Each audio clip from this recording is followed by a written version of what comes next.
भारतीय राष्ट्रीय कांग्रेस की तरफ मैं नारी शक्ति बंधन अधिनियम 2023 के समर्थन में खड़ी हुई हूँ।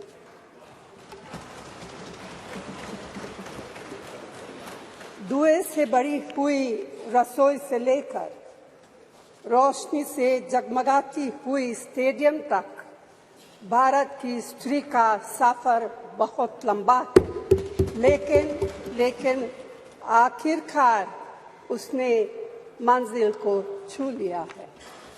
उसने जन्म दिया, उसने परिवार चलाया, उसने पुरुषों के बीच तेज दौड़ लगाई और असीम धीरज के साथ अक्सर खुद को हारते हुए लेकिन आखिरी बाजी में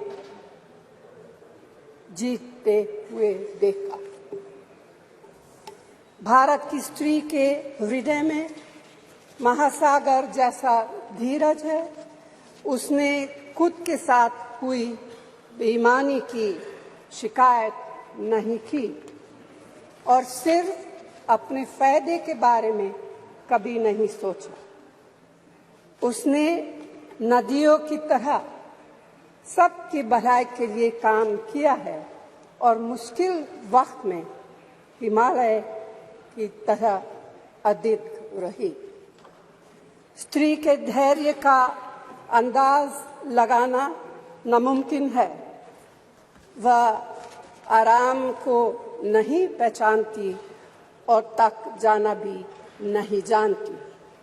हमारे महान देश की माँ है स्त्री, लेकिन स्त्री ने हमें सिर्फ जन्म ही नहीं दिया है, अपने आंसुओं खून पसीने सींचकर हमें अपने बारे में सोचने लायक, बुद्धिमान और शक्तिशाली भी बनाया है।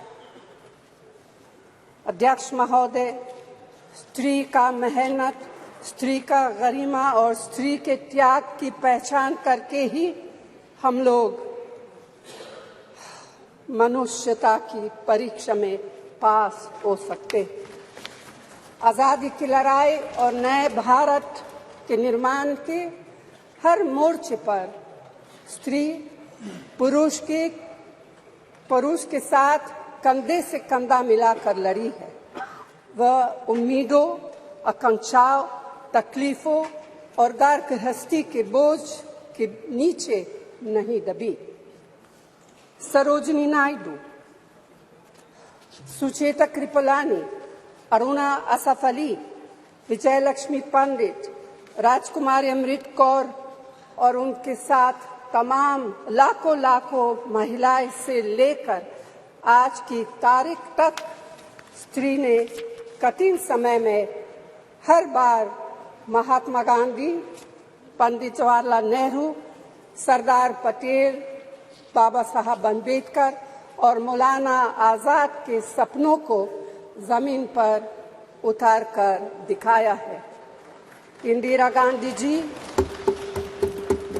गांधी जी का व्यक्तित्व इस सिलसिले में एक बहुत ही रोशन और जिंदा मिसाल है। अध्यक्ष महोदय, खुद मेरी जिंदगी का यह बहुत मार्मिक क्षण है। पहली दफा स्थानीय निकायों में स्त्री की भागीदारी तय करने वाला संविधान संशोधन मेरे जीवन साथी राजीव गांधी जी ही लाए थे। उन्होंने लाए थे जो राज्यसभा में 7 वोटों से गिर गया था। बाद में प्रधानमंत्री पीवी नरसिम्हा राव जी के नेतृत्व में कांग्रेस सरकार ने ही उसे पारित कराया। आज उसी का नतीजा है कि देश भर के स्थानीय निकायों के जरिए हमारे पास 15 लाख चुनी हुई महिला नेता है। राजीव गांधी जी का सपना अभी तक आधा ही पूरा हुआ है। इस बिल के पारित होने के साथ ही वह पूरा होगा। अध्यक्ष महोदय, कांग्रेस पार्टी इस बिल का समर्थन करती है। हमें इस बिल के पास होने से खुशी है, मगर इसके साथ साथ एक चिंता भी है। मैं एक सवाल पूछना चाहती हूँ। पिछले 13 वर्षों से भारतीय स्त्रियां अपनी राजनीतिक जिम्मेदारी का इंतजार कर रही हैं और अब उन्हें कुछ वर्ष और इंतजार करने के लिए कहा जा रहा है। कितने वर्ष? 2 वर्ष, 4 वर्ष, 6 वर्ष, 8 वर्ष? क्या भारत की स्त्रियों के साथ बर्ताव उचित है? भारतीय राष्ट्रीय कांग्रेस की मांग है कि यह बिल फौरन अमल में लाया जाए, लेकिन इसके साथ ही कास्ट सेंसस कराकर शेड्यूल ट्राइब, ओबीसीज की महिलाओं के आरक्षण की व्यवस्था की भी जाए। सरकार को इसे साकार करने के लिए भी जो कदम उठाने की जरूरत है वह उठाने ही चाहिए।